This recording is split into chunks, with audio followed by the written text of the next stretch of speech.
佛陀說了一句非常狂的話，他说，如果如来没有出現在這個世界上，就沒有人能夠宣說四聖諦，那時候的世界就像沒有太陽和月亮一樣，只有漫長的黑暗。也就是說，佛陀覺得四聖諦重要到什麼程度？重要到可以和太陽和月亮相提並論。如果今天有人對你說，沒有我，人類文明就是一片黑暗，我帶來了真正的光明，你的反應大概是不是太自戀了？但問題是，佛陀為什麼敢這麼說？這到底是在瘋狂給自己打廣告，還是四聖諦真的代表了一種非常不同的思維方式？我們繼續學習雜行卷15第395經。佛陀對比丘們說，如果太陽和月亮不出現在世間，那麼所有的星星也不会出现，那就没有白天和黑夜，世间永遠處在黑暗之中，沒有任何光明，只有漫長的黑夜籠罩着世間。同樣，如果如來不出現在世間，就不會有人講解四聖諦，世間就永遠處在黑暗之中。反過來，如果太陽和月亮出現在世間，世間才有了光明。佛陀出现在世间，講解了四聖諦，世間就不再黑暗，純粹的智慧來到了世間。當然，如果先放下信仰，你問問朋友們，你們認為世界歷史裡最重要的發現是什麼？有人可能會說是電燈呀、電腦呀、互聯網呀、智能手機呀、AI 呀什麼的，但大概率沒有誰會說最重要的是四聖諦，對吧？如果你覺得這段經有點像在自賣自誇，那你可能誤會了。我們要回到佛陀的時代背景，光明驅散黑暗本來就是古印度宗教最常見的表達方式。奧義書說，認識梵就是光明，各種宗教都說自己的導師帶來了光明。佛陀並沒有創造這種比喻，而是把光明重新定義了。真正驅散黑暗的不是祭祀，不是神靈，也不是認識永恆的靈魂，而是看清四聖諦。他真正想表達的不是他有多偉大，而是看清楚苦是什麼，苦從哪裡來，苦能不能終止，怎樣終止，把這些組織成一套解脫框架的方式，在當時的印度思想環境中具有很強的獨特性。今天的我們會覺得這幾句話平平無奇，因為2000多年過去了，這種找出問題、解決問題的思維方式已經滲透到了現代文明的方方面面。生病了，我們找病因，而不是祭神；莊稼欠收了，我們研究氣候、土壤、肥料，而不是占卜；心理出了問題，我們分析心理機制，而不是驅鬼。這種因果分析在今天幾乎成了常識，但在2500年前，它並不是常識。當然，也有另外一個極端，從字面上理解，說如果佛陀不出世，萬古如長夜。這就是純粹的宗教信仰了，信徒都這麼看自己的教主。396經，這篇有些問題。聖弟子所有集法，一切滅矣。這句話放在須陀洹上不太協調，煩惱全部滅盡了，就不會只是須陀洹。這篇的原型應該出自增支部。比丘們，在我的法和戒律中，比丘有3種遠離，是哪3種呢？如果比丘具足戒律，斷除直取無意義的禁忌，並且遠離；具足正見，斷除邪見，遠離邪見；斷盡煩惱，遠離煩惱，這樣的比丘就叫做得到了第1等的成就，得到了堅固的成就，內心清淨，安住在堅固之中。好比一個種田的地主，稻子成熟了，他就趕緊收割，之後趕緊集中起來，運回去，堆起來，打穀脫粒，去除稻桿，去殼，再接着要趕緊揚簸，讓風把碎殼吹走，再趕緊儲存起來，舂米，篩掉米糠。比丘們這樣，那位種田人就得到了最上等的米，堅實、純淨，沒有雜質。同樣，如果比丘具足戒律，斷除直取無意義的禁忌，並且遠離，具足正見，斷除邪見，遠離邪見，斷盡煩惱，遠離煩惱，這樣的比丘就叫做得到了第1等的成就，堅固清淨，安住在堅固之中。就像在秋天，天氣晴朗無雲，太陽破除了虛空中的一切黑暗，光芒照耀，熾熱明亮。同樣，當一位聖弟子升起了遠離一切塵垢的法眼，真正看清四聖諦時，對於三結，也就是執着身體有個不變的我的身見，對真理的猶豫不決，執着無意義的境界，就徹底斷除了。同時，他進一步脫離了貪和嗔這兩種根本煩惱，遠離慾望，遠離不善法，把心安放在禪修對象上，這就是有尋；持續安住在對象上，這就是有伺。因為安住，就會產生因遠離而升起的充滿喜樂的初禪境界中。到了這個時候，這位聖弟子即使面臨死亡，他也絕不可能再被這些煩惱綁着而投生到這個世間來了。佛陀借着收稻穀的比喻，說明解脫不是一蹴而就的。稻子成熟以後，還要經過收割、脫粒、去殼、揚簸、舂米等一道道工序，才能成為潔淨的白米。聖弟子雖然已經升起法眼，斷除三結，成為初果聖者，但修行並沒有結束，接下來還要繼續培養禪定，淨化內心，最終走向徹底的解脫。要注意的是，這裡提到脫離貪和嗔，以及死後不再回到欲界。如果按照現在的果位理論，這更像是在描述阿那含。但從上下文來看，經文又明顯是在講初果聖者的修行過程，借助禪定壓服煩惱。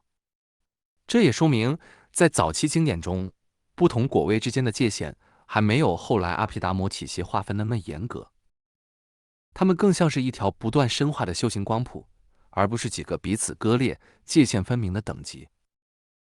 前面兩節我說初果不像某些人說的那麼難，下面有很多評論，不少是反對的。這個倒沒關係，因為佛陀在實際操作上本身就保留着很大的空間和靈活性。在很多人眼裡，佛陀那是金口玉言，說話絕對不可能錯的，果位也是界限分明。還是那句話，讓信仰歸信仰，讓歷史歸歷史。397經，當時佛陀對比丘們說，如果有人這樣說，我還沒有圓滿仙觀苦諦，還沒有圓滿仙觀極諦、滅諦，但我已經圓滿仙觀道諦，這種說法是不對的。為什麼呢？因為這是不可能的事。如果對苦諦、極諦、滅諦還沒有圓滿仙觀，卻想要圓滿仙觀道諦，這是行不通的。打個比方，有人要拿毬提羅樹的葉子編織成容器，用來盛水，這是不可能的。為什麼呢？因為這種葉子就像又小又細的松針，用這個裝水純屬白忙活。同樣，對前三聖諦還沒圓滿仙觀，卻想直接圓滿仙觀道諦，這也是不可能的事。反過來，如果有人說我已經直接體證了苦聖諦、極諦、滅諦，然後我再進一步體證道諦，這種說法就是對的。為什麼呢？因為這是行得通的事。就像有人用純檀磨葉或摩羅伽葉編成容器，用來盛水，這是可能的。為什麼呢？因為這種葉子就像寬大柔軟的荷葉，非常適合疊合拼成容器。同樣，對前三聖諦已經圓滿仙觀了，再進一步徹底體證道諦，這是對的，因為這是行得通的順序。這篇可能會有一些誤會，這裡最關鍵的不是說第一天修苦諦，然後修極諦，之後修滅諦，最後修道諦。這裡說的是邏輯上的因果關係。如果你連苦是什麼、極是什麼、滅是什麼都不知道，然後你說我已經知道真正的道諦了，佛陀說這不可能。就像一個人都不知道，也不承認自己生病了，還不知道具體的病因，那他不可能認真服藥的，沒有基礎，後面一定失敗。很多人認為修行就是打坐、持戒、誦經、持咒、禮拜。佛陀說不是，如果沒有真正理解苦，苦從哪裡來，苦真的可以滅，那麼你做的這些都不是道諦，都不是滅苦之道。398經，那時佛陀對比丘們說，就像小棉球或木棉花放在十字路口的中央，四面八方的風吹過來，它就會隨風飄向某一個方向。同樣，如果修行者對四聖諦不能如實的了知，那麼他們就總是人云亦云。今天聽這個，明天聽那個，聽見別人這樣說，就跟着接受，也跟着這樣宣傳。